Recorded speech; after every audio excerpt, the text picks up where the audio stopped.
everyone, and welcome to Art Smart. Today we're going to talk about the Black Maria, which was a film studio created by the Edison Film Company during the 1890s. During the 1890s, the Edison Company was making all kinds of projectors and film cameras to make film, which was the new hot commodity in technology.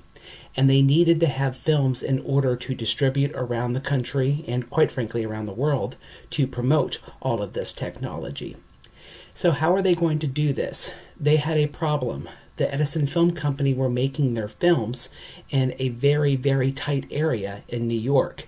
They had very limited sunlight, and on top of all of this, they had problems with technology when it came to having consistent lighting that would not burn the retinas off of anyone that was working on a stage, and being able to have clear lighting that would make sure that the camera would capture everything appropriately. You also have to keep in mind New York was not a very spacious place, so they had a very limited amount of space. And on top of that, it was a very foggy, smoggy place where there wasn't a whole lot of clear sunlight coming in. So they had to come up with a creative way to make their films relatively quickly and to be able to use natural sunlight. So they created something called the Black Maria. It was quite simply a very small shack that was created to have people standing in front of the camera in a very tight, enclosed area. And this little shack was painted with tar to make sure that no light would creep in along the sides. And they made sure that there was a hole in the roof that they could point towards the sun at any point during the day. Now, how could they point the roof towards the sun at any point during the day? Because the sun moves. It's as simple. They put it on a rotating disc, the entire shack, and they were able to spin the shack around to follow the sun. It was a very creative way to make their films, and it was a very financially sound way to make their films too, because they were using natural sunlight as opposed to using the very expensive electricity to do lights that, like I said earlier, would burn the retinas off of people anyway.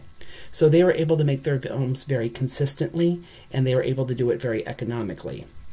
How did they make these films, and what did they decide to film? Well, they made these films using mostly vaudeville actors and routines that were playing at local theaters. They would bring these vaudeville acts in and ask them to simply perform their act in front of the camera. So there are all kinds of early films that were of people dancing, gunsmiths that were shooting.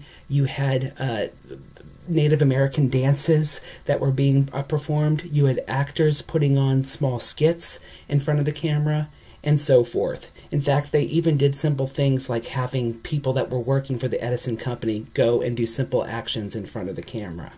So this is a very unique film studio that was done in a way that is very different from anything that is done today.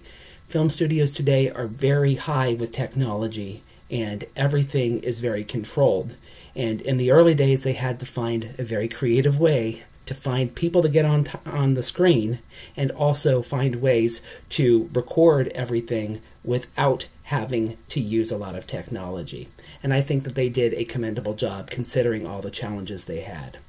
I hope you enjoy seeing some early films from the Edison Film Company. I hope you enjoy learning about this really interesting studio that they created, and I hope you are now just a little bit more art smart. Have a great day, everyone.